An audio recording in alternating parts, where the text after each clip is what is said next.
සැබෑ නිදහස ලැබෙන්නේ ඔබ වටා පිහිටි ලෝකය කළමනාකරණය කිරීමට වෙහෙස මහන්සි වී වැඩ කිරීමෙන් නොවේ. එය පැමිණෙන්නේ ඔබට කිසිදා රැගෙන යාමට නොහැකි වූ දේවල් අත්හැරීමට ඇති ධෛර්යයෙන්. අපගේ ආතතියෙන් වැඩි කොටසක් පැමිණෙන්නේ තෑන් දෙකකින්ය. අපට වෙනස්කල් නොහැකි දේවල් නිවැරදි කිරීමට උත්සාහ කිරීම සහ අප නොවන කෙනෙකු වීමට උත්සාහ කිරීම. එයට ගැලපීමට පමණි.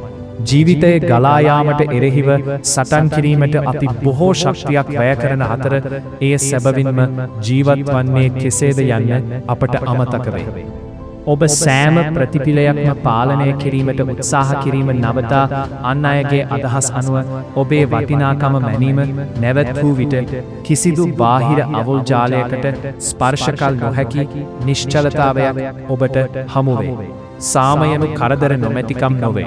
එය ස්වයං පිළිගැනීමේ පැවැත්මයි.